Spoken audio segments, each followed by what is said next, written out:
سنتوں سے فارغ ہوتے ہی جماعت کھڑی ہو گئی۔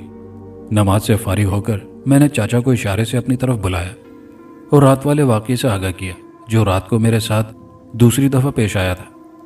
میں نے بتایا تو وہ خوفزدہ اور کچھ پریشان سا نظر آنے لگے اور تھوڑی دیر کے لیے خاموش ہو کر کچھ سوچنے لگے۔ پھر مسجد سے سیدھا میں اور چاچا ان کے گھر گئے تو بچی صحن میں کھیل رہی تھی۔ چاچا کو دیکھ کر بچی ان کے قریب آئی تو وہ بچی کے سر پر ہاتھ پھیرنے لگے اور سوالیہ نگاہوں سے میری طرف دیکھنے لگے۔ بچی کا نام پروین تھا۔ چاچا نے پروین سے پوچھا، بیٹا پروین، رات کو تم کدھر جاتی ہو؟ تو بچی نے بڑے معصوم انداز میں جواب دیا، میں کہیں نہیں جاتی۔ تو میں نے ان سے کہا، ایسا لگتا ہے کوئی انجان طاقت اپنی طرف کھینچتی ہے اور اسے ہوش نہیں ہوتا، لہٰذا اس سے پوچھنے کا کیا فائدہ؟ چاچا بہت پریشان تھے اور مسلسل خاموشی سے کچھ سوچ رہے تھے۔ میں نے ان سے کہا، پریشان ہونے کی بات نہیں، اللہ بڑا کارساز ہے، کوئی نہ کوئی سبیل پیدا کر ہی دے گا۔ اس کے بعد پھر میں نے چاچا سے کہا، اس کا حل کسی عامل یا پیر کے پاس ہو سکتا ہے۔ ناشتے سے فارغ ہو کر ہم دونوں کسی عامل یا پیر کی تلاش میں نکل پڑے۔ ہمیں گاؤں کے ایک بزرگ سے پتہ چلا کہ پاس والے گاؤں میں ایک مشہور عامل بزرگ ہیں جو جنات کے بارے میں علم رکھتے ہیں۔ 2 گھنٹے بعد ہم دونوں اس گاؤں میں پہنچ گئے۔ گاؤں میں پہنچ کر ہم نے بزرگ کا پتہ پوچھا اور بزرگ کے دروازے پر پہنچ کر دستک دی۔ تقریباً 2-3 بار دستک دینے پر ایک نوجوان آدمی باہر آیا تو ہم نے اسے سلام کیا اور بزرگ کے بارے میں پوچھا تو اس نے کہا، جی یہی گھر ہے، لیکن وہ گھر پر نہیں ہے۔ ہم اس کی بات سے مایوس نہیں ہوئے۔ چاچا نے پوچھا، بیٹا اب وہ کہاں ہیں؟ تو اس نے کہا، کسی کام کے سلسلے میں شہر گئے ہیں اور شاید کل تک آ جائیں۔ ہم نے اس نوجوان کا شکریہ ادا کیا اور واپسی کے لیے چل پڑے۔ میں نے چاچا سے کہا، ہم کل ضرور آئیں گے۔ واپسی پر چاچا بہت پریشان اور گھبرائے ہوئے تھے۔ ہماری واپسی پر شام کے سائے لمبے ہونے لگے تھے۔ میں نے چاچا کو حوصلہ دیا اور اپنے گھر کا رخ کیا، لیکن میں بھی اس مصیبت سے پریشان تھا۔ حالات کے پیش نظر میری راتوں کی نیند اچاٹ ہو چکی تھی۔ اسی بارے میں سوچتے سوچتے فجر کی اذانیں ہونے لگی۔ جب میں نماز کے لیے گھر سے نکلا اور اپنے گھر کی چوکھٹ سے قدم باہر رکھا تو سب سے پہلے میری نظر چاچا حبیب اللہ پر پڑی۔ میں چاچا کو اتنی صبح دیکھ کر حیران ہو گیا تو چاچا نے بات تیزی سے کرتے ہوئے کہا، نماز سے فارغ ہو کر اس بزرگ کے پاس جانا ہے۔ چاچا بہت بے چین لگ رہے تھے۔ چاچا اتنے بے چین تھے کہ اگر ان کے بس میں ہوتا تو وہ مجھے رات کو ہی عامل کے پاس لے جاتے۔ میں نے کہا، ضرور، ہم انشاءاللہ نماز سے فارغ ہو کر چلیں گے۔ خیر ہم نماز سے فارغ ہو کر بزرگ کے گاؤں کی طرف روانہ ہو گئے۔ آج وہ گھر پر ہی تھے۔ ہم نے عامل صاحب کو سلام کیا تو انہوں نے بڑے پیار سے ہمارے سلام کا جواب دیا۔ تقریباً ان کی عمر 70 سال کے لگ بھگ تھی۔ نورانی چہرہ، ان کی آنکھوں سے روب جھلکتا تھا۔ عامل صاحب نے ہمیں دیکھتے ہی کہا، کہو بھائی کیسے آنا ہوا؟ ان کے اس انداز سے میں ذرا چونک سا گیا، جیسے عامل صاحب ہمیں پہلے سے جانتے ہو۔ تو میں نے سارا واقعہ بیان کیا جو چاچا حبیب کی بیٹی کے ساتھ ہوتا تھا۔ میری بات پوری ہوتے ہی عامل صاحب نے ہم سب سے مخاطب ہو کر کہا، انشاءاللہ اس کا حل ہو جائے گا، آپ فکر نہ کیجیے۔ عامل صاحب کے کمرے کا ماحول بہت ہی پراسرار تھا۔ کمرے میں ایک طرف الماری تھی، اس میں بہت سی پرانی کتابیں پڑی ہوئی تھیں۔ انہوں نے ان میں سے 2 کتابیں چاچا کو پکڑائیں اور تاکید کی کہ مضبوطی کے ساتھ ان کتابوں کو پکڑے رہنا۔ اس کے بعد عامل صاحب ہمارے گاؤں کی طرف روانہ ہو گئے۔ پورے راستے میں عامل صاحب نے ہم سے کوئی بات نہ کی۔ چاچا اور ہم حیرانی سے ایک دوسرے کے منہ کو تک رہے تھے۔ جب ہم عامل کے ساتھ گاؤں میں داخل ہوئے تو سب لوگ حیرت کی نظر سے ہمیں دیکھنے لگے اور جو عامل صاحب کو جانتے تھے وہ آگے بڑھ کر عامل صاحب کو سلام کرنے لگے۔ خیر چاچا حبیب اللہ کے گھر پہنچتے ہی میں نے ایک بات نوٹ کی کہ عامل صاحب گھر میں داخل ہوتے ہی گھر کے چاروں طرف دیکھنے لگے جیسے ان کی کوئی چیز گم ہو گئی ہو۔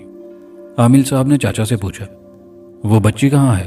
چاچا نے جواب دیا، یہیں کہیں کھیل رہی ہوگی، میں ابھی اسے دیکھ کر لاتا ہوں۔ چاچا اپنی جگہ سے اٹھے ہی تھے کہ بچی دوڑتی ہوئی آئی اور آتے ہی چاچا سے لپٹ گئی اور پھر عامل صاحب پر نظر پڑتے ہی عامل صاحب کو غصے سے دیکھنے لگی۔ عامل صاحب نے ہم سب سے کمرہ طلب کیا تو چاچا عامل صاحب کو ایک کمرے کی طرف لے گئے جو کمرہ باہر کی جانب تھا۔ اس کے بعد عامل صاحب نے کچھ منہ میں پڑھ کر بچی پر پھونک ماری تو بچی کی ایک خوفناک چیخ فضا میں گونجی اور بچی بے ہوش ہو گئی۔ میں اور چاچا حیرت سے ایک دوسرے کے منہ کو تکنے لگے تو عامل صاحب نے ہمیں کہا، مجھے اکیلے اس بچی کو کمرے میں لے جا کر اپنا عمل شروع کرنا پڑے گا۔ عامل صاحب نے بچی کو اٹھایا اور کمرے میں لے گئے۔ کمرے میں داخل ہوتے ہی دروازہ اچانک بند ہو گیا۔ چاچا حبیب اللہ خان پریشان تھے اور مسلسل اس کمرے کو تک رہے تھے جس میں ان کی ننھی سی بچی زندگی اور موت کی کشمکش میں تھی۔ اچانک کمرے سے چیخوں کی آوازیں آنے لگی، بچاؤ، مجھے بچاؤ۔ یہ آوازیں بہت خوفناک تھیں۔ ہم اپنی جگہ خوفزدہ کھڑے تھے کہ اچانک دروازہ کھلا اور عامل صاحب کمرے سے باہر آئے اور انہوں نے بچی کو گود میں اٹھایا ہوا تھا۔ ہم دوڑتے ہوئے عامل صاحب کے قریب آئے اور پوچھنے لگے، کیا ہوا؟ عامل صاحب نے گھبرائی ہوئی آواز میں جواب دیا، بچی پر ایک بہت بڑے خطرناک طاقتور سائے کا قبضہ ہے۔ عامل صاحب کا رنگ سرخ اور پسینے میں شرابور تھا۔ کچھ دیر بعد بچی کو ہوش آیا تو عامل صاحب کو دیکھتے ہی چیخ مارنے لگی اور صحن میں بہت تیزی سے دوڑنے اور چھلانگیں مارنے لگی۔ کبھی وہ برتن اٹھا کر پھینکتی تو کبھی اینٹیں اٹھا کر ادھر ادھر مارتی۔ ایک بار پھر عامل صاحب نے منہ میں کچھ پڑھ کر بچی کی طرف پھونک ماری تو وہ زور زور سے چلانے لگی اور بہت خوفناک آوازیں نکالنے لگی اور اس کی شکل بھی بدلنے لگی۔ یہ منظر بہت ہی خوفناک اور ڈراؤنا تھا اور عامل صاحب مسلسل تیزی سے منہ میں کچھ پڑھ رہے تھے۔ اس کے بعد آہستہ آہستہ بچی اپنی اصلی حالت میں آنے لگی تو عامل صاحب نے کہا، ڈرنے کی کوئی بات نہیں، انشاءاللہ اس کا حل بھی نکل آئے گا۔ عامل صاحب نے ہمیں کچھ تعویذ دیے اور پانی پر دم کر دیا اور کہا، جب بھی بچی پر یہ شیطان حاضر ہو تو یہ پانی اس پر چھڑک دینا۔ اس کے بعد عامل صاحب نے اجازت لی تو چچا نے کہا، اب کیا ہوگا؟ تو عامل صاحب نے کہا، میں کل آؤں گا، تب تک اس کا کوئی حل نکل آئے گا۔ میں نے بھی چچا سے اجازت لی اور گھر واپس آ گیا۔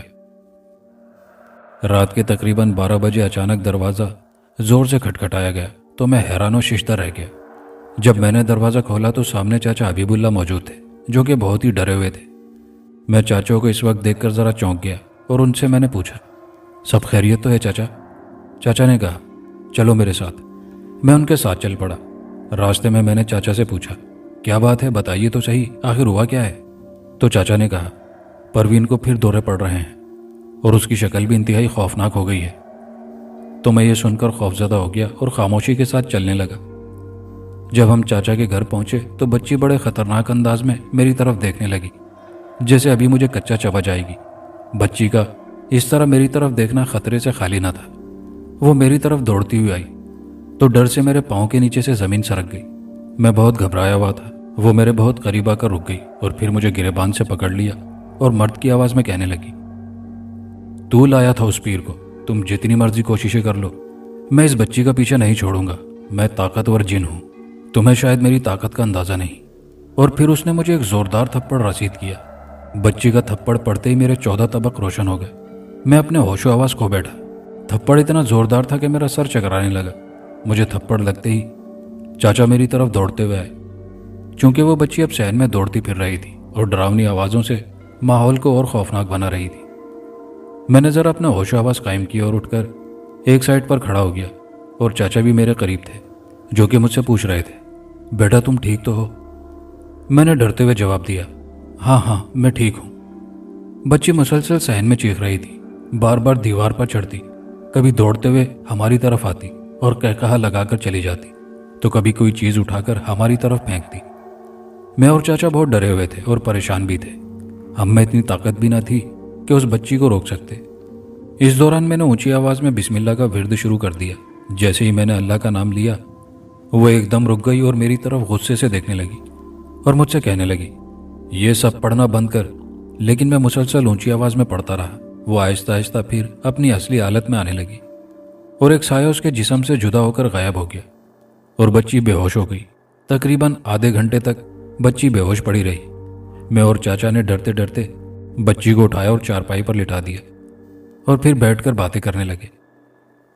فجر کی اذان سنتے ہی میں اور چاچا مسجد میں گئے۔ نماز سے فارغ ہو کر میں نے اور چاچا نے خصوصی دعا کی۔ دعا سے فارغ ہو کر میں اور چاچا گھر واپس آ گئے۔ آ کر بچی کو دیکھا تو وہ سوئی ہوئی تھی۔ ایک طرف بچھی ہوئی چارپائی پر ہم بیٹھ گئے۔ ابھی ہمیں بیٹھے ہوئے تقریباً آدھا گھنٹہ ہی ہوا تھا کہ دروازے پر دستک ہوئی تو چاچا نے دروازہ کھولا تو باہر عامل صاحب کھڑے تھے۔ انہوں نے ہم سب کو سلام کیا اور چاچا سے پوچھا، اب پروین کیسی ہے؟ تو چاچا نے رات والا سارا واقعہ عامل صاحب کو سنا دیا۔ عامل صاحب نے چاچا کی بات بڑے اطمینان سے سنی اور کچھ دیر خاموش رہے اور پھر خاموشی کو توڑتے ہوئے بولے، آج رات اس کا بھی حل نکل آئے گا انشاءاللہ۔ عامل صاحب نے پھر کہا، آج رات اس بچی کی نگرانی کرنی ہوگی اور اس سے ہمیں یہ بھی پتہ چل جائے گا کہ پروین کو کون سی طاقت قبرستان کی طرف لے جاتی ہے۔ عامل صاحب نے ہم سے قرآن مجید مانگا تو چاچا نے اندر جا کر قرآن مجید لا کر عامل صاحب کو دیا۔ ظہر کی نماز کے بعد عامل صاحب قرآن مجید پڑھنے لگے اور ہم سے کہا، میرے قرآن پاک پڑھتے وقت کوئی بھی میرے پاس نہ آئے، اور اس کمرے میں داخل ہو گئے جو کمرہ انہوں نے کل ہم سے لیا۔ کمرے میں عامل صاحب کو داخل ہوئے 1 گھنٹہ گزر گیا، اور پھر دوسرا گھنٹہ بھی، اور پھر تیسرا گھنٹہ بھی گزر گیا۔ گزرتے گزرتے 4 گھنٹے بعد عامل صاحب کمرے سے باہر آئے تو شام ہو چکی تھی۔ عامل صاحب نے ہم سے کہا، وہ قبرستان کدھر ہے؟ میں اور چاچا عامل صاحب کو اس قبرستان کی طرف لے گئے جہاں رات کو وہ بچی جایا کرتی تھی۔ گھر سے تقریباً 5-6 منٹ کے فاصلے پر وہ قبرستان تھا۔ قبرستان میں ہر طرف سناٹا، خاموشی اور اندھیرا ہی اندھیرا تھا۔ عامل صاحب میری طرف دیکھ کر مخاطب ہوئے، وہ قبر کہاں ہے جہاں سے وہ سایہ نکلتا ہے؟ مجھ سے دور ہو جاؤ، جب تک میں تم کو نہ بلاؤں میرے پاس مت آنا۔ عامل صاحب قبر کو غور سے دیکھنے لگے اور منہ میں کچھ پڑھنے لگے۔ پھر انہوں نے اپنی سائیڈ والی جیب سے بڑی بڑی 4 کیلیں نکالی اور قبر کے چاروں کونوں پر گاڑ دی، تو قبر سے خوفناک آوازیں آنے لگی جس سے ہم خوفزدہ ہو گئے۔ تو عامل صاحب نے ایک طرف ایک گول دائرہ لگایا اور اس میں بیٹھ گئے، اور ہمیں بھی ایک دائرے میں بٹھا دیا، اور ہم سے کہا، جب تک میں نہ کہوں تم دونوں اس دائرے سے ہرگز باہر نہ نکلنا، ورنہ بہت نقصان اٹھانا پڑے گا، اور اس سے بچی کی جان بھی جا سکتی ہے۔ عامل صاحب نے منہ میں کچھ پڑھنا شروع کیا۔ ابھی ان کو عمل شروع کیے ہوئے 4-5 منٹ ہی ہوئے تھے کہ ایک خوفناک جن نظر آیا جس کے ہاتھ میں ایک بہت بڑی تلوار تھی۔ پہلے اس جن نے عامل صاحب کو بہت ڈرایا دھمکایا، لیکن عامل صاحب ثابت قدم رہے۔ اس کے بعد وہ جن ہماری طرف دوڑا، جس سے میں اور چاچا حبیب اللہ گھبرا گئے۔ یہ خوفناک منظر دیکھ کر ڈر کے مارے دائرے سے باہر جانے ہی والے تھے کہ چاچا نے میرا ہاتھ پکڑا اور مجھے اندر رہنے کی تاکید کی، لیکن جیسے ہی اس جن کے پاؤں نے حصار کو چھوا، اس کی خوفناک چیخ فضا میں بلند ہوئی۔ اف میرے خدا! اس کی شکل اس قدر ہیبت ناک تھی کہ اسے دیکھ کر ہمارے رونگٹے کھڑے ہو گئے تھے۔ ابھی ایک بلا سر سے ٹلی ہی تھی کہ اچانک دوسری طرف سے خوفناک آوازیں آنے لگی۔ ہم نے اس طرف مڑ کر دیکھا تو کئی بدروہیں ہماری طرف بھاگم بھاگ دوڑ رہی تھی۔ جیسے ہی ان بدروہوں کے وجود نے حصار کو چھوا تو وہ رونے اور چلانے لگی، لیکن وہ بلائیں سر سے نہ ٹلی اور مسلسل ہم کو ڈرانے دھمکانے لگی۔ یہ منظر انتہائی خوفناک اور دشوار گزار تھا۔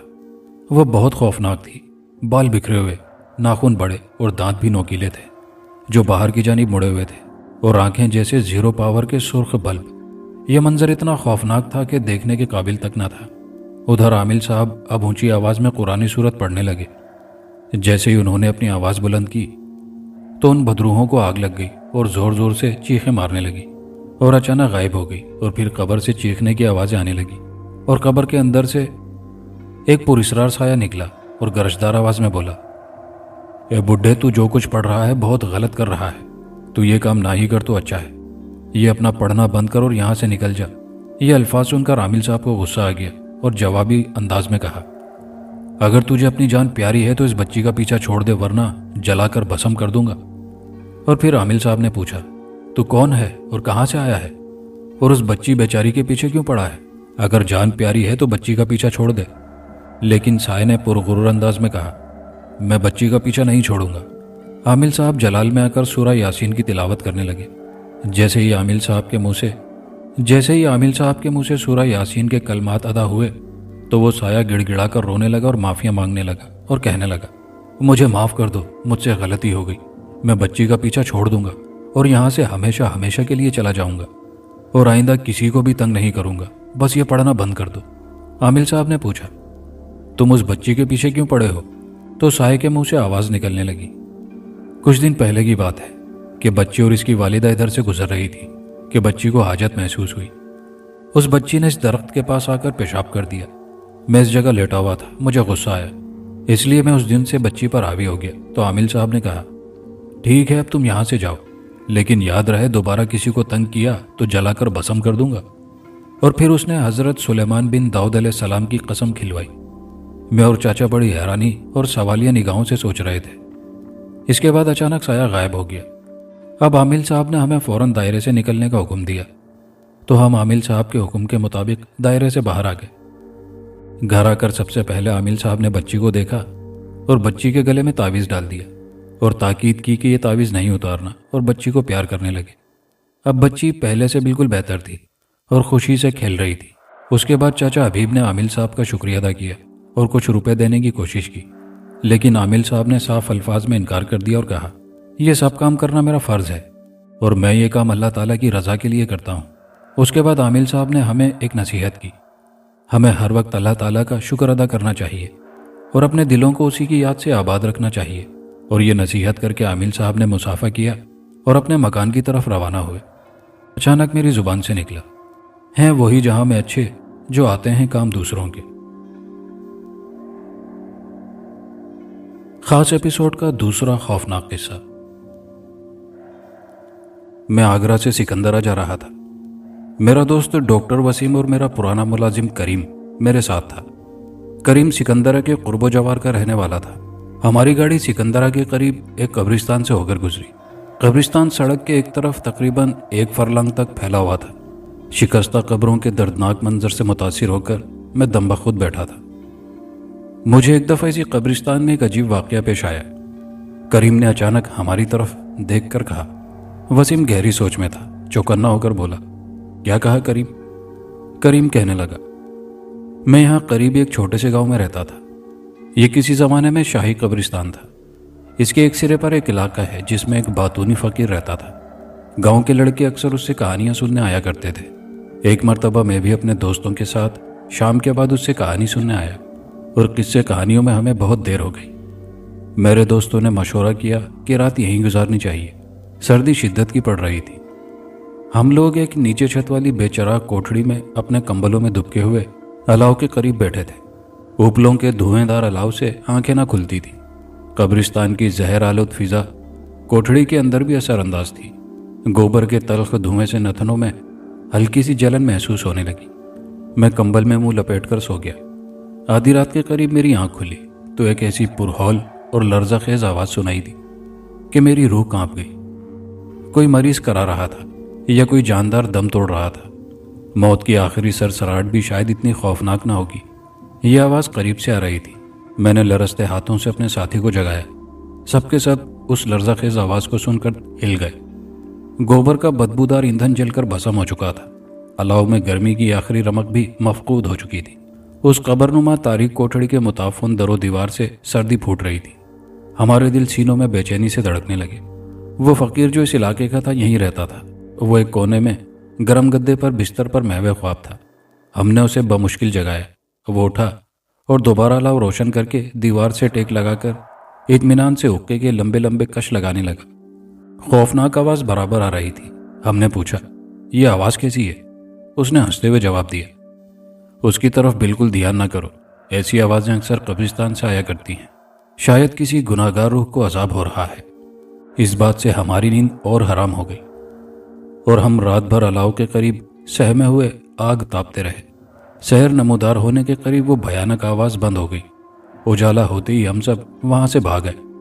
وسیم نے ایک پرزور قہقہہ لگایا۔ گورکن بھی لوگوں کو مرعوب کرنے کے لیے کیسی کیسی روایتیں گھڑتے ہیں۔ ایسے ویران مقامات پر اکثر بندر وغیرہ آوارہ پھرتے رہتے ہیں جن کی آوازوں سے یہ لوگ دوسروں کو ڈرا کر لطف اندوز ہوتے ہیں۔ کریم عقیدے کا پکا شخص تھا۔ اس نے مختلف دلیلیں پیش کر کے وسیم کو قائل کرنے کی کوشش کی، لیکن اس کی رائے نہ بدلی۔ میں بھی کریم کا ہم خیال تھا، اس لیے میں نے اس کی تائید کی۔ آخر کار طے یہ پایا کہ کل رات کو ہم لوگ بھی تجربے کے لیے اس پرانی جھوپڑی میں رات بسر کریں گے۔ دوسرے دن شام کے قریب ہم لوگ قبرستان کے لیے روانہ ہوئے۔ قبرستان شہنشاہ اکبر کے مقبرے سے میل بھر کے فاصلے پر تھا اور کسی زمانے سے اس سے بالکل ملحق تھا، اور اس جھونپڑے کا فقیر ابھی تک زندہ تھا۔ اس سے ہمیں اس قبرستان سے متعلق بہت سی معلومات حاصل ہوئیں۔ ہم نے اسے انعام دے کر اس بات پر راضی کر لیا کہ وہ آج کی رات ہمیں اپنی کوٹھڑی میں جگہ دے اور خود کسی دوسری جگہ رات بسر کرے۔ سائیں کے جانے کے بعد کریم نے کوٹھڑی صاف کی اور ایک طرف ہمارے بستر لگا دیے۔ خزاں کا موسم تھا۔ ہوا میں بے کلی اور فضا میں ایک درد انگیز تھر تھراہٹ تھی۔ رات کی سنسان تاریکی میں درختوں کی برہنہ شاخوں سے رہ رہ کر ایک ہوک سی اٹھتی۔ دیے کی روشنی کھڑکی کی سیاہ دیواروں میں جذب ہو کر رہ گئی تھی۔ ہم چپ چاپ دم سادے ہوئے بستروں پر پڑے رہے۔ آدھی رات کے قریب جب دنیا نیند میں غرق ہو گئی تھی، اچانک ایک مہیب آواز نے ہمیں خوفزدہ کر دیا۔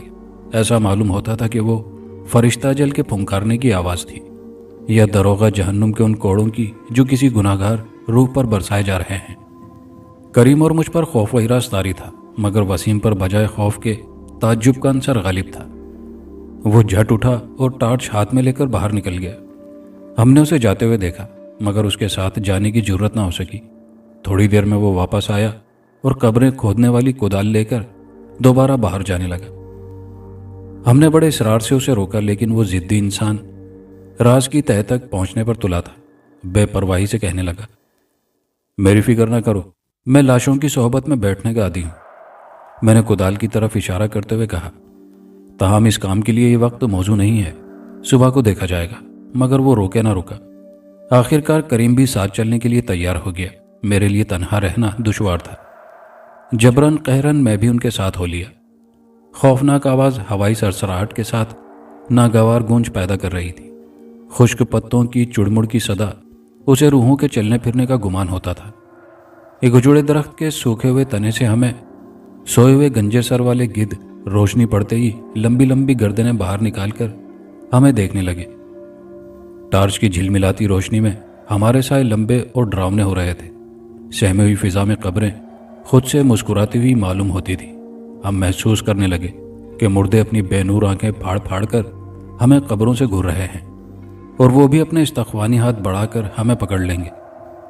اس تکلیف دہ خیال کے زیر اثر میں بار بار اپنے سائے سے ڈر کر اچھلنے لگا۔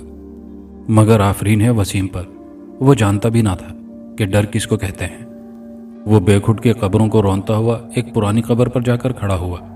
اس قبر کا تعویذ جو کبھی پختہ تھا اب میٹھے خربوزے کی طرح تڑک کر پھٹ چکا تھا۔ اس پر بے حد کائی جمی ہوئی تھی۔ دائیں طرف ایک خزاں رسیدہ جھاڑی تھی جس کی سوکھی ہوئی لمبی لمبی ٹہنیاں قبر پر پھیلی ہوئی تھی۔ سرہانے کی طرف پتھر کی سل پر متوفی کا نام وغیرہ تحریر تھا جو کائی کی کثرت کی وجہ سے اس وقت نہ پڑا گیا۔ یہ آواز اسی قبر سے آ رہی تھی۔ وسیم اسے کھودنے کی کوشش کرنے لگا۔ بہت جلد اسے یہ محسوس ہوا یہ قبر جو بظاہر پھٹ کر شہد کے چھتے کی طرح کھوکھلی ہو رہی ہے دراصل بہت مضبوط ہے۔ وہ جھاڑی کی سوکھی شاخیں ہٹا کر قبر کا کوئی کمزور حصہ تلاش کرنے لگا۔ اچانک اس کا پاؤں جھاڑی کی جڑ کے قریب ایک گڑھے میں جا پڑا۔ اس نے ٹارچ سے دیکھا تو ایک سوراخ تھا۔ وسیم اس سوراخ کو غور سے دیکھنے لگا۔ کدال کی آواز پڑتے ہی وہ آواز اچانک بند ہو گئی، مگر دھن کا پکا وسیم اپنے کام میں مصروف تھا۔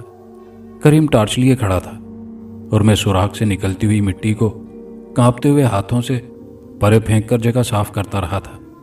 1 گھنٹے میں اس نے قبر کی داہنی طرف کی بنیاد اکھیڑ کر رکھ دی۔ اس کے بعد اس نے پوری طاقت سے تعویذ سا خول اکھاڑ کر پرے پھینک دیا۔ اب قبر ہمارے سامنے بالکل پھٹی پڑی تھی۔ اف، اس قدر دردناک منظر سے ہمارے دل تڑپنے لگے۔ قبر میں لاش کے قریب ایک نوزائیدہ بچہ پڑا ہوا اس مردے کے پستان چوس رہا تھا۔ اس مردے کا تمام جسم مٹی ہو رہا تھا مگر دونوں پستان تازہ دودھ سے بھرے ہوئے تھے۔ بچے کی شکل نہایت مکروہ تھی۔ بے اختیار میرے منہ سے چیخ نکلی اور کریم بھی بھوت بھوت کہہ کر پیچھے ہٹا، لیکن وسیم نے بچے کو اپنے بازوؤں میں لے لیا اور کوٹھڑی میں لے آیا۔ دیے کی مسلسل روشنی سے بچہ گھبرا کر رونے لگا۔ اس کی بھیانک آواز کوٹھڑی کی دھندلی دیواروں سے ٹکرانے لگی۔ میں اور کریم اچک کر کونے میں جا گھسے۔ یہ وہی آواز تھی جو قبر کے اندر سے سنائی دیتی تھی۔ اس آواز میں اتنی کرختگی تھی کہ خدا کی پناہ یہ ایک ننھے سے بچے کی آواز نہیں کہی جا سکتی تھی۔ وسیم بھی پل بھر کے لیے بوکھلا گیا، تاہم فوراً ہی آواز درست کر کے بولا، ڈرنے کی کوئی وجہ نہیں، اسے کچھ غذا دینی چاہیے۔ یہ کہہ کر وہ اٹھ کر بھدے سے طاقچے میں رکھے ہوئے مٹی کے ٹوٹے پھوٹے برتنوں میں کوئی کھانے کی چیز تلاش کرنے لگا۔ آخر ایک برتن میں اسے تھوڑا سا گھی مل گیا جو اس نے بچے کو چٹایا اور اس نے رونا بند کر دیا۔ ہم نے رات آنکھوں میں کاٹ دی۔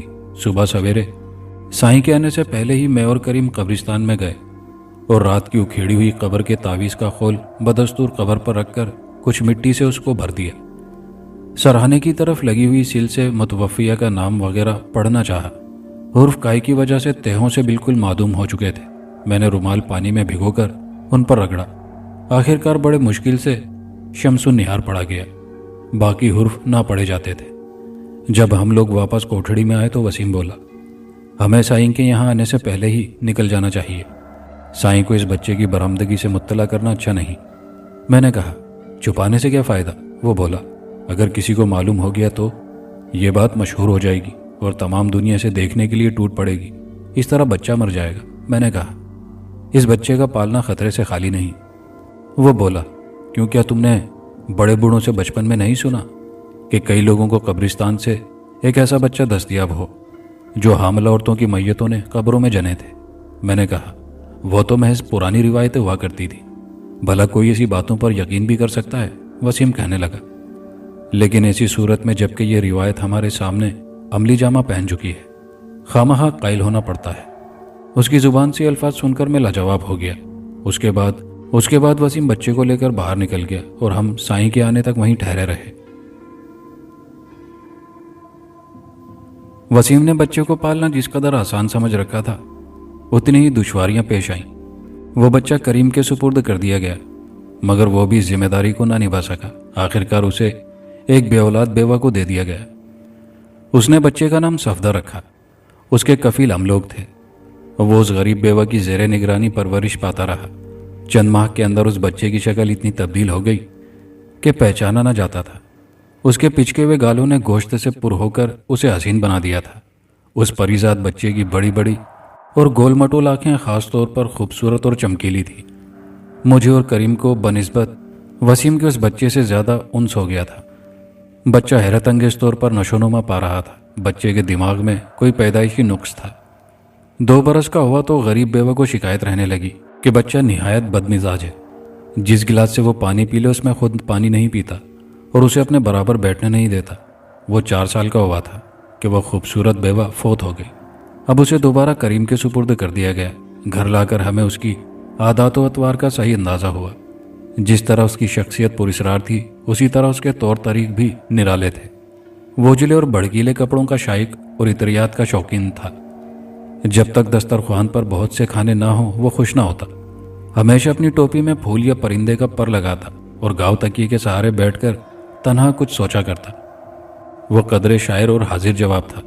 10-12 سال کی عمر میں اچھے شعر کہنے لگا، لیکن تعلیم کی طرف راغب نہ ہوا۔ اس کی طبیعت میں فیاضی اس درجے تھی کہ جب کبھی بھنگی اسے سلام کرتا تو اسے گھر کی چیزیں اٹھا کر انعام میں دے دیتا۔ اس کے رنگ ڈھنگ دیکھ کر ہم اسے صفدر جنگ کہنے لگے تھے۔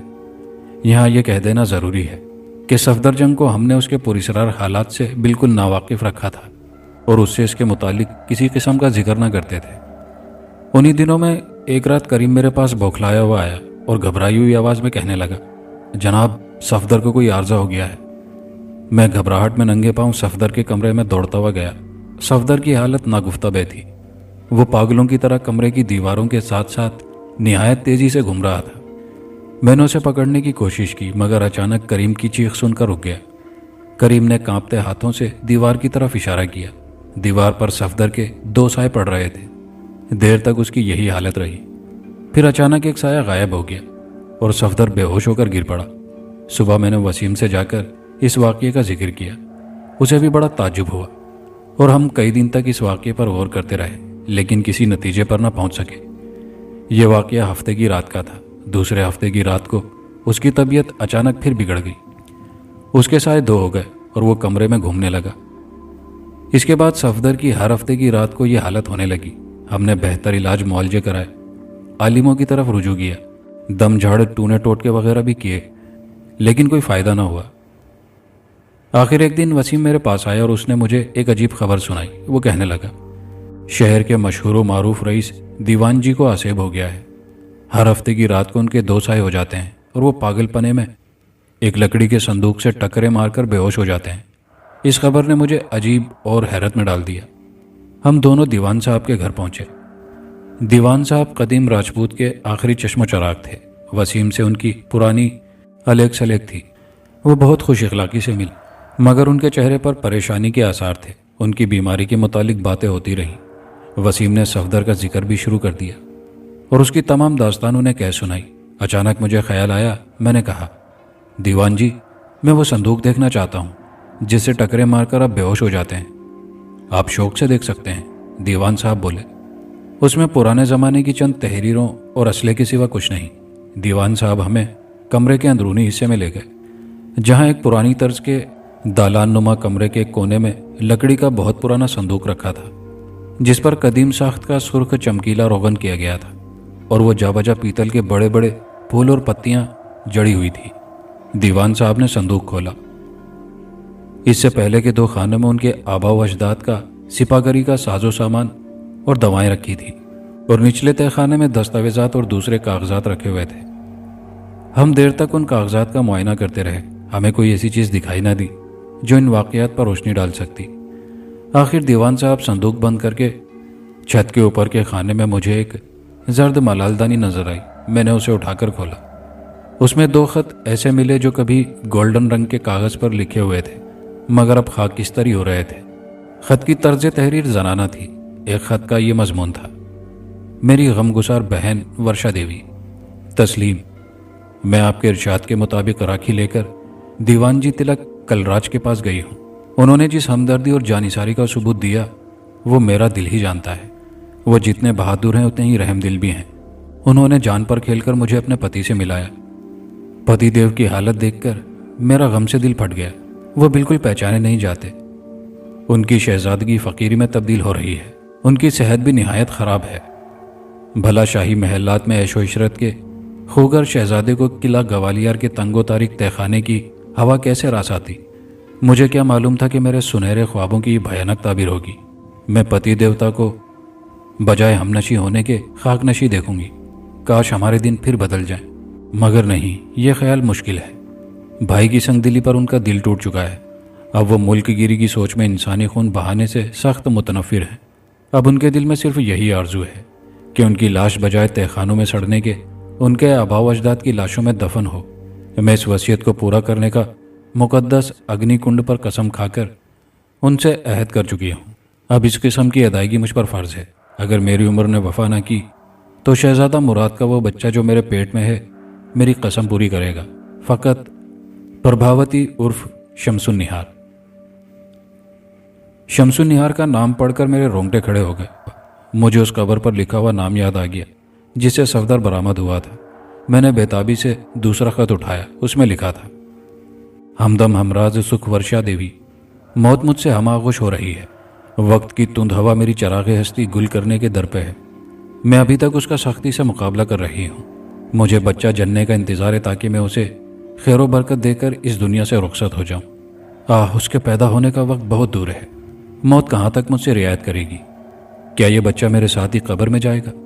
اور اسی طرح ایک ایسی ہستی بھی تلف ہو جائے گی جس پر ایک مظلوم شہزادی کی وصیت اور ایک نامراد راجپوتنی کی قسم کا دار و مدار تھا۔ مگر نہیں، میرا بچہ نہیں مر سکتا جب تک میری قسم پوری نہ ہو، خواہ میری روح کو سخت عذاب ہی کیوں نہ بھگتنا پڑے۔ میری قوت ارادی سے زندہ رکھے گی اور اس سے یہ قسم جبرن پوری کروائے گی۔ ان عجیب و غریب خطوط نے میرا جسم لرزا دیا۔ میں نے وہ خط وسیم اور دیوان صاحب کو پڑھ کر سنایا۔ کیا صفدر وہی بچہ ہے؟ میں نے حیرت سے کہا۔ ہم نے زوردار الفاظ میں اس کی تردید کرتے ہوئے کہا، یہ قطعاً ناممکن ہے۔ آپ کچھ تو خیال کریں۔ یہ خط آج سے 300 سال پہلے شہزادے مراد کی بیگم نے لکھا تھا۔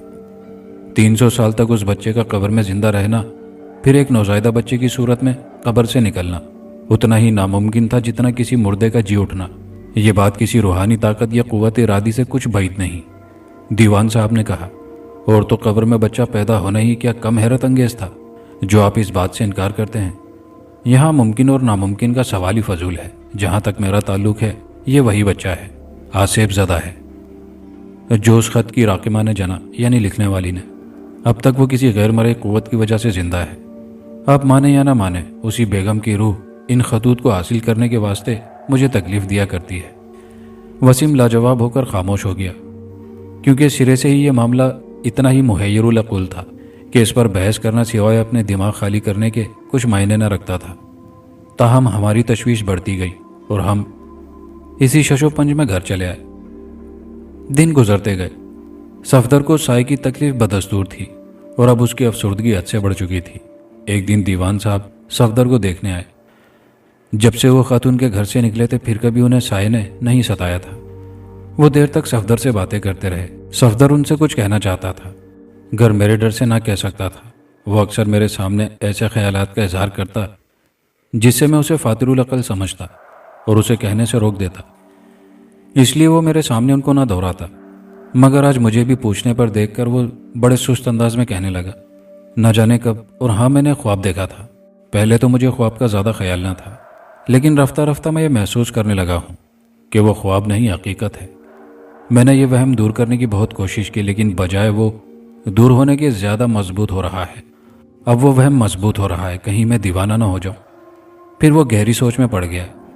کچھ دیر خاموشی کے بعد اس نے کہا، میں نے خواب میں دیکھا میں ایک لطیف سی چیز ہوں، ایک تنگ و تاریک کمرے میں موجود ہوں جس کے درمیان ایک حوض میں الاؤ جل رہا ہے اور آگ کے بڑے بڑے انگارے دہک رہے ہیں۔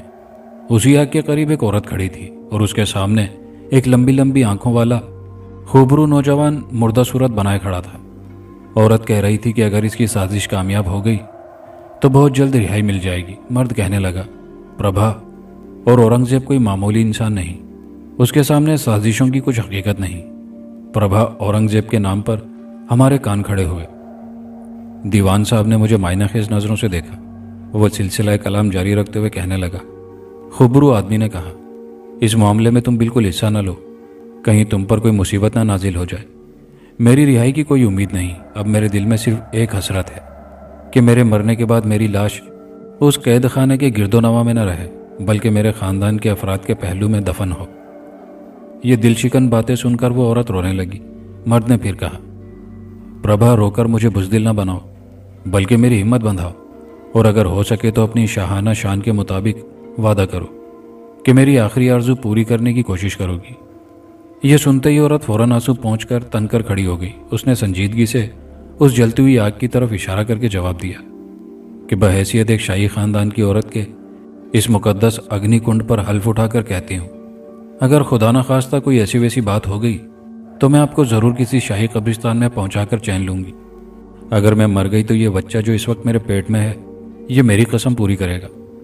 جس وقت وہ عورت قسم کھا رہی تھی مجھے ایسا محسوس ہوا کہ جو الفاظ وہ کہہ رہی ہے وہی میں حرف بحرف دہرا رہا ہوں۔ جس وقت وہ عورت قسم کھا رہی تھی مجھے ایسا محسوس ہوا کہ جو الفاظ وہ کہہ رہی ہے وہی میں حرف بحرف دہرا رہا ہوں، یا دوسرے لفظوں میں نے بھی وہی قسم کھائی ہے۔ اس کے عہد کا حال مجھے کچھ معلوم نہیں، البتہ روز بروز میری بے قراری بڑھ رہی ہے اور میں ہر وقت انہی خیالات میں غرق رہتا ہوں۔ دوسرے دن دیوان صاحب نے مجھے اور وسیم کو بلا بھیجا اور کہنے لگے، میں دعوے سے کہتا ہوں کہ صفدر وہی پراسرار بچہ ہے جس کا ذکر شہزادہ مراد کی بیگم نے اس خط میں کیا تھا، اور اس لڑکی کی باتوں سے صاف ظاہر ہے کہ اس کی روح بیدار ہے اور کسی پراسرار دنیا میں اس قسم کی ادائیگی کا اقرار کر چکی ہے۔ وسیم کہنے لگا، اتنی صدیوں کے بعد ایک گمنام لاش کی جستجو کتنی مزے کا خیز بات ہے۔ دیوان صاحب بولے، تمہیں قسم کی ادائیگی یا لاش سے کیا غرض؟ لڑکے کو صرف اس خیال سے وہاں لے جانا چاہیے کہ شاید اس سرزمین پر اس کے قدم پڑنے سے ایک بے چین روح کو تسکین ہو جائے اور وہ اسے ستانا چھوڑ دے۔ ان پے در پہ انکشافات نے ہمیں چکر میں ڈال رکھا تھا، اس لیے دیوان صاحب کے کہنے پر ہم صفدر کو سیر کے بہانے گوالیار لے گئے۔ گوالیار پہنچ کر ہم دوسرے دن قلعہ دیکھنے گئے۔ زمانہ قدیم کی صنعت و عجائبات دیکھتے ہوئے ہم وہاں پہنچ گئے۔ وہاں ایک مضبوط جسم کا بوڑھا چوکیدار ملا جو سر پر بڑا سا پگڑ باندھے کھڑا تھا۔ اس کی الجھی ہوئی داڑھی تھی اور گھنے گھنے ابروؤں کے نیچے گول گول چمکتی ہوئی آنکھوں سے سخت گیری جھلک رہی تھی۔ اس نے خاص انداز سے تن کر ہمیں سلام کیا، پھر ہاتھ سے ہمیں پیچھے آنے کا اشارہ کر کے آگے ہو لیا۔ وہ کئی ایک زینے اور بھول بھلائیاں طے کرتا ہوا ہمیں ایک وسیع صحن میں لے گیا جس کے ارد گرد بڑے بڑے فراخ دالان موتی نما ستونوں پر کھڑے تھے۔ ویران محل کے اداس در و دیوار تاریخ کی کہانی سنا رہے تھے۔ بوڑھے چوکیدار نے اپنی پھٹی ہوئی جیب سے زرد کاغذ کا ایک بوسیدہ ٹکڑا نکالا اور اسے دیکھ کر کہنے لگا، یہ جگہ وہ ہے جہاں بچپن میں راجے ایک مدت تک قید رکھے گئے۔ آخرکار سری گوبند مہاراج نے انہیں رہائی دلائی۔ اس کے بعد وہ واپس لوٹا اور شان تحکم سے ہمارے آگے چلنے لگا، گویا یہ عالی شان قلعہ اس کے باپ دادا کی ملکیت تھی۔ وہ بے شمار زینے اترتا کئی تکونی ڈیوڑیاں عبور کرتا ہوا ہمیں ایک تہخانے میں لے گیا۔ اس گھپ اندھیرے میں ہم بہت گھبرائے ہوئے، مگر بوڑھے چوکیدار نے جلدی سے برقی لیمپ روشن کر دیا۔ برقی روشنی سے تہخانے کی تاریک بدنما پتھر کی عمارت جگمگا اٹھی۔ اس تہخانے کی درمیانی کنبنما چھت سنگی ستونوں پر کھڑی تھی جن کے محرابوں کے دونوں طرف موٹے موٹے آئینی کڑے لٹک رہے تھے۔ ستونے کے پیچھے ایک روشنی سی بنی ہوئی تھی۔ زینے کی جالیوں سے آنے والی پریشان ہوا کے جھونکے تہخانے کی قبرنما تنگ دروازے سے داخل ہو کر ایسی دردناک آواز پیدا کر رہے تھے جیسے کوئی بدقسمت اسیر سسکیاں لے رہا ہو۔ گنوار چوکیدار نے جھٹ زرد رنگ کا کاغذ جیب سے نکالا اور پڑھنے لگا، اس تہہ خانے میں مجرموں کو قید کیا جاتا تھا اور باغیوں کو ان آہنی کڑیوں سے باندھ کر کوڑے برسائے جاتے تھے۔ ہم چپ چاپ چوکیدار کی باتیں سن رہے تھے۔ صفدر پاگلوں کی طرح چکر لگانے میں مصروف تھا۔ معلوم ہوتا تھا وہ کسی چیز کی تلاش میں ہے۔ کچھ دیر بعد وہ خاموشی سے ستون سے ٹیک لگا کر سوچنے لگا، پھر چوکیدار سے کہنے لگا، تمہارا نام کیا ہے اور تم کب سے یہاں ملازم ہو؟ بوڑھے نے جھٹ جیب سے زرد کاغذ نکال کر دیکھا اور جواب دیا۔ اس نے ایک انتہائی طویل اور مشکل سا ایک عجیب سا نام بتایا۔ ہم برسوں سے اس قلعے کے محافظ ہیں۔ بوڑھے کی زبانی ایک ہی سانس میں اتنا لمبا شجرہ نسب سن کر ہمیں بے اختیار ہنسی آ گئی اور صفدر بھی مسکرا دیا۔ اس پر بوڑھا چوکیدار فخر سے اگڑتا ہوا تہہ خانے سے نکلا اور پھر اس سے بھی نیچے جانے کے لیے زینے اترنے لگا۔ یہ زینے بہت تنگ و تاریک تھے، مگر چوکیدار بجلی کے قمقمے روشن کرتا گیا، اس لیے کوئی خاص دقت نہ ہوئی۔ ان زمیندوز تہہ خانوں کے اختتام پر ایک اور تہہ خانہ تھا جس کی ہوا نہایت کثیف اور نامعلوم تھی۔ یہ کمرہ بلا شبہ ظلم و بربریت کا نمونہ تھا۔ گو کہ بجلی روشن تھی مگر اندھیرا پوری طرح دور نہ ہوا تھا۔ ستونوں سے باہر والی روشن دیواریں سیاہی مائل دھندلی سی دکھائی دیتی تھی۔ ہم آگے تھے اور صفدر کسی گہری سوچ میں پیچھے پیچھے آ رہا تھا۔ یہ تہہ خانہ بھی بالکل اوپر والے تہہ خانے کا نقشہ تھا۔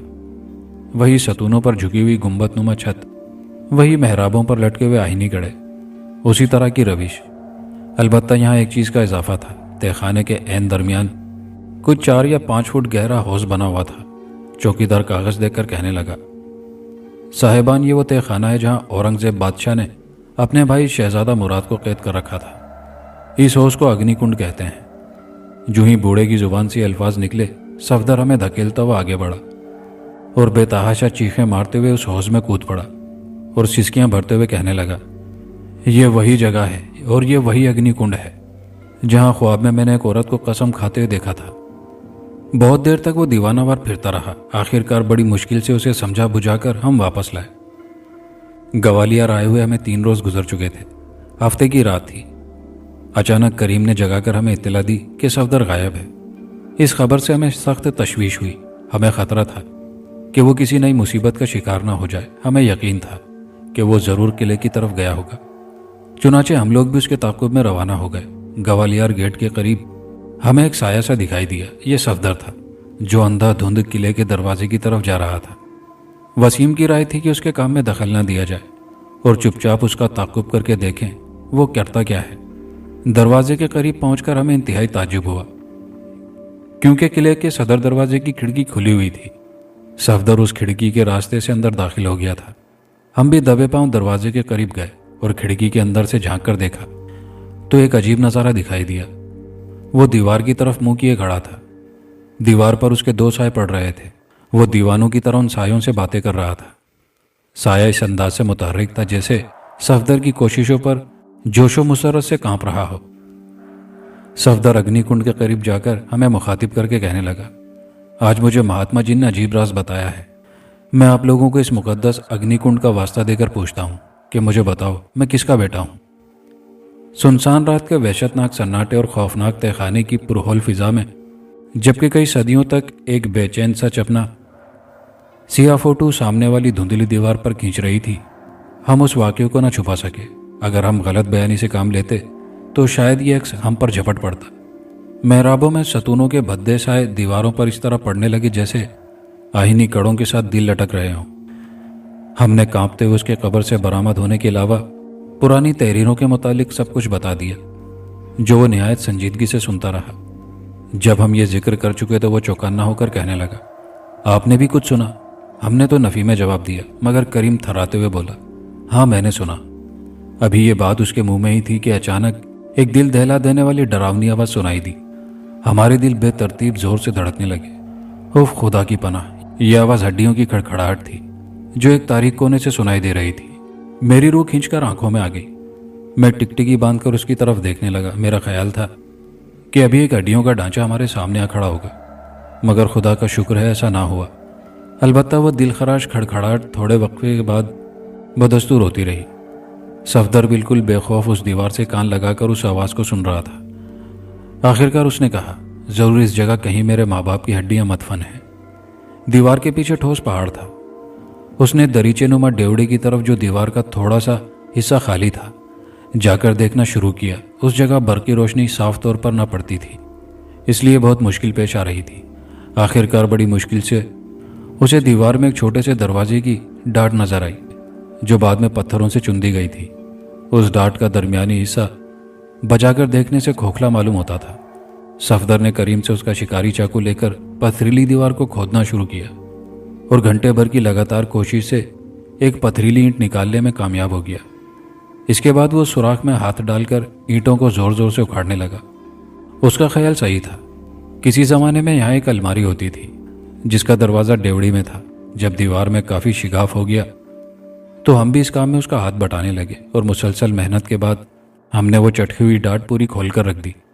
یہ ایک الماری کا خانہ تھا جس میں انسانی ہڈیوں کا ایک ڈھانچہ پڑا ہوا تھا۔ صفدر اس ڈھانچے کے قریب دوزانوں بیٹھ کر دعا کرنے لگا۔ ہم بھی اس کے ساتھ دعا میں شامل تھے۔ گویا یہ ایک بدنصیب تاجدار کی نماز جنازہ تھی جو 3 صدیوں کے بعد 4 آدمیوں نے نہایت بے سر و سامانی سے ادا کی۔ دعا کے بعد وہ ہڈیوں کو بوسہ دے کر اٹھا اور گلوگیر آواز میں کہنے لگا، اب ان مقدس ہڈیوں کو یہاں سے کس طرح لے جائیں؟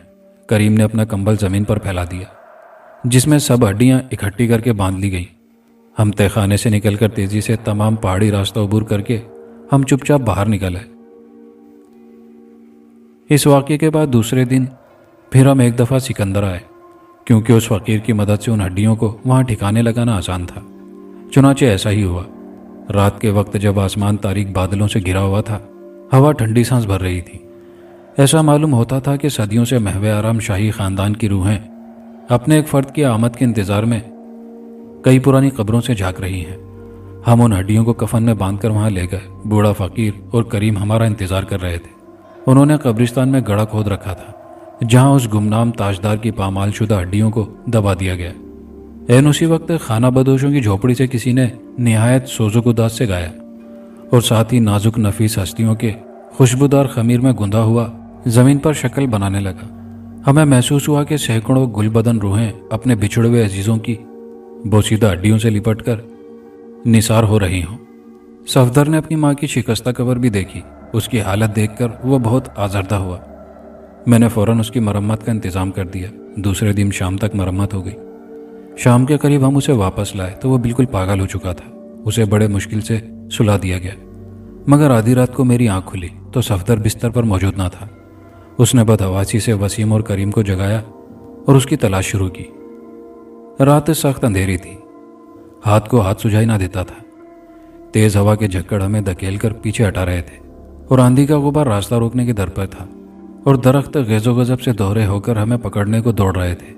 ہم اس کی تلاش میں قبرستان کی طرف روانہ ہوئے۔ صبح تک ہم پھرتے رہے۔ صبح کے وقت ایک جھاڑی کے قریب ہمیں صفدر کے پاؤں کا ایک بوٹ پڑا ملا۔ بوٹ کو دیکھ کر ہمیں کچھ تسلی ہوئی۔ کریم کہنے لگا، صفدر کہیں قریب میں ہی ہوگا، ضرور اپنی ماں کی قبر پر آئے گا، یہاں اس کا انتظار کرنا چاہیے۔ اس کی ماں کی قبر دیکھ کر ہمیں بہت حیرت ہوئی۔ قبر کے ان درمیان میں ایک لمبی لکیر نمودار ہو رہی تھی، گویا معلوم ہوتا تھا کہ قبر شک ہو کر دوبارہ ملی ہے۔ میں گہری سوچ میں پڑ گیا۔ اچانک میری نظر ایک عجیب چیز پر پڑی۔ انتہائی رنج و غم سے میری چیخ نکل گئی، کیونکہ سرہانے کے قریب قبر کی لکیر نما درز سے صفدر کے کوٹ کا کونا باہر نکلتا نظر آ رہا تھا۔ وہ دوبارہ اسی قبر میں جا سویا تھا جہاں سے اس کو لایا گیا تھا۔ اور کہانی کے آخر میں آپ کی گزارشات پر آپ کے نام: ثنا خان صاحبہ ہیں جوگیشوری، ممبئی، مہاراشٹر، انڈیا سے۔